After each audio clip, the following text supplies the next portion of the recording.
Hello hello attention please.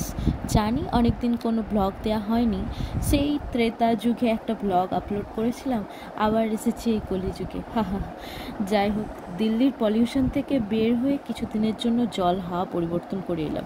কোথায় কোথায় গেলাম, কি কি করলাম, তার যতটুকু যা ভিডিও করতে পেরেছি সবটা শেয়ার করব তোমাদের সাথে।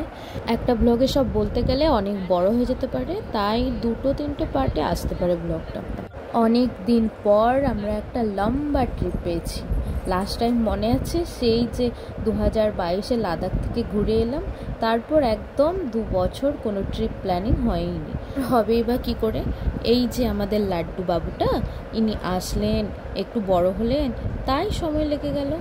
এনার আবার ট্রেনে চড়তে ভালো লাগে না, একটুখানি ছাড়া ছাড়াই এনাকে নিয়ে কাউকে ঘোরাতে হবে, আর না হলেই ইনি বোর হয়ে যাবেন আর কান্না করবেন। 5-6 ঘন্টার জার্নি, ট্রেন লেট চলার জন্য আরও 1.5-2 ঘন্টা পরে অবশেষে আমরা পৌঁছালাম ঋষিকেশ স্টেশনে। ট্রেন থেকে নামার পর মনে হলো অন্য আরেকটা জগতে এসে পৌঁছে গেলাম। পাহাড় আর সমুদ্র, দুটোর মধ্যে কোনটাকে চুজ করতে হবে বললে আমার কাছে অনেকটা টাফ হয়ে যায় ব্যাপারটা। কেন কি, বরাবরের মতো দুটোই আমার পছন্দের জায়গা, আর দুটোই আমাকে টানে অনেক। আর এই প্ল্যাটফর্মটা আমার দেখা সব রেল প্ল্যাটফর্মের মধ্যে সবথেকে বেশি সুন্দর। এক তো এটা রিসেন্ট পেনেছে, আর দ্বিতীয় হলো এখানে দেখার মতো অনেক কিছু আছে। তোমরা দেখতেই পাচ্ছ এখানের এরিয়াটা বেশ বড় আর বেশ সুন্দর। পুরোটা ঘুরে দেখার মতো সময় যদিও আমাদের হয়নি, এক তো আমরা অনেকটাই লেট, তার উপর প্রচণ্ড রোদের তাপ, খোলা আকাশের নিচে দাঁড়িয়ে থাকা প্রায় দুর্দায়। কিন্তু এত কিছুর মধ্যেও এই যে বাবা ভোলেনাথের দর্শন পেয়ে মনোমুগ্ধ হয়ে গেলাম সবাই। মহাদেবের এরম রূপই বোধহয় সবার পছন্দের। দেখে মনে হচ্ছে তিনি যেন যুগ যুগ ধরে এইখানে বসেই ধ্যান করে চলেছেন নিরন্তর। আর এই যে তারই অপর প্রান্তে বসে আমাদের নন্দীদেব অপেক্ষা করে আছেন কখন বাবার ধ্যানভগ্ন হয়ে চোখ খুলে তাকাবেন। আমরা যেখানে থাকবো আজকে সেটা আগে থেকেই আমরা বুক করে দিয়েছিলাম, আর সেখানে যাবার জন্য ওদেরই লোক আমাদের নিতে এসেছে।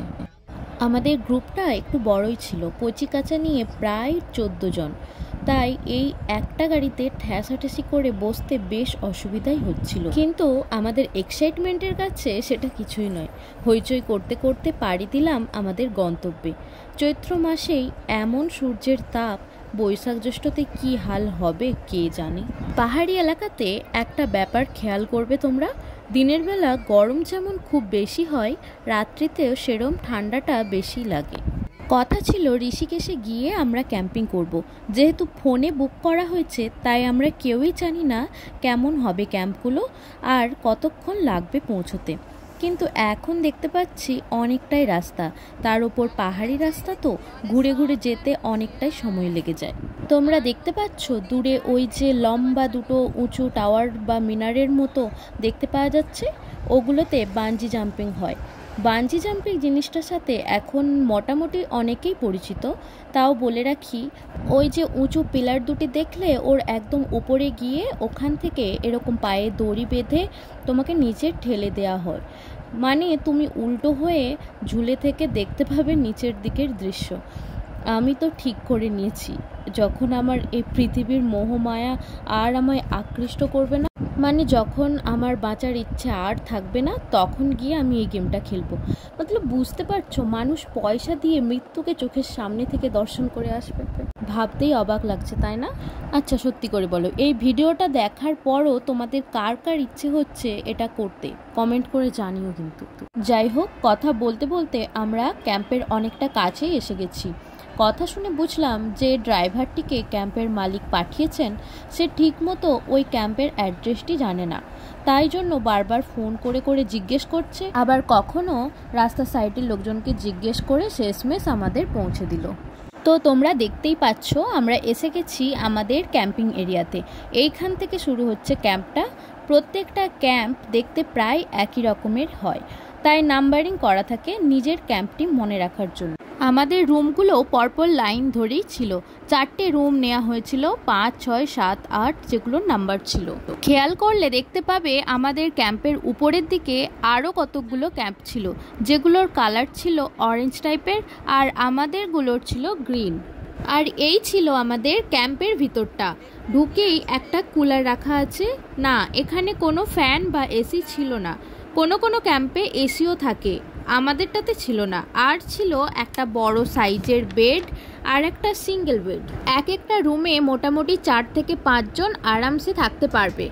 এরপর আমরা এসে গেছি লাঞ্চ খেতে। বুফেতে ছিল স্যালাড, ভাত, ডাল মাখনি, আলু জিরা আর রুটি। খিদেতে সবার পেট তখন জ্বলছে, তাই ঝটপট প্লেট সাজিয়ে খেয়ে নিলাম। তারপর তো ছিল আমাদের সেই লেভেলের সাঁতার প্রতিযোগিতা। প্রচুর মস্তি করেছি আমরা এই সুইমিং পুলে। আর পুলের উপর থেকে জলে ঝাঁপ দিচ্ছিলাম সবাই। ছোটবেলায় গ্রামের পুকুরগুলোতে আমরা এক বয়সী ছানাপোনারা স্নান করতে গেলে এভাবেই ঝাঁপ মারতাম। আমাদের এরম সুইমিং দেখে সব ভাববে এখানে ব্লু হে পানি পানি গানের শুটিং চলছে হয়তো। এত জল ঘেঁটেছি আমরা, ভয় ছিল ঠান্ডা না লেগে যায় আবার। প্রায় 1.5 থেকে 2 ঘন্টা ধরে আমরা সুইমিং করেছি। পুল থেকে ওঠার নামই নিচ্ছিল না কেউ। তার উপর চলছে আবার ফটো তোলার ধুম। এ বলে আমাকে তোলো, ও বলে আমাকে। আর যারা জলে নামেনি তারা তুলছিল ফটো। আমি এর আগেও একবার এসেছিলাম ঋষিকেশে, তখন অন্য জায়গাতে ক্যাম্পিং করেছিলাম। তখনও দেখেছি প্রায় প্রত্যেকটা ক্যাম্পিং এরিয়াতেই একটা করে পুল থাকেই। বাট আগের বার আমাদের পুলে নামা হয়নি, কারণ সেবার পুলেতে অন্য কেউ কাঁচ ভেঙে ফেলেছিল। তাই সেটা পরিষ্কার করবার জন্য সেখানে স্টাফরা কাউকে নামতে দেয়নি পুলে। স্নান সেরে নিয়ে ছেলেতে দোলনায় বসে বসে দোল খাচ্ছিলাম আর সামনের পাহাড়টাকে দেখছিলাম। পাহাড় আর গাছগাছালিতে ভরা এই জায়গাটার কেমন যেন একটা অদ্ভুত সৌন্দর্য আছে। বসে বসে সেটাই উপভোগ করছি আর ছেলে আমার দোল খেতে খেতে ঘুমিয়ে পড়েছে। ওদিকে সন্ধেবেলার স্ন্যাক্স আর চা খাওয়ার পর সারাদিনের জার্নির ক্লান্তির থেকে অনেকটাই মুক্ত হওয়া গেল। রাত্রির দিকে দেখলাম যারা ক্যাম্পিং করতে এসেছিল তাদের কিছুজন এভাবে তাদের উইকেন্ড এনজয় করছে। তো এই ছিল আমাদের ট্রিপের প্রথম দিনটা। নেক্সট দিনের আমরা কি কি করলাম তার ভিডিও খুব শীঘ্রই আসতে চলেছে এই চ্যানেলে।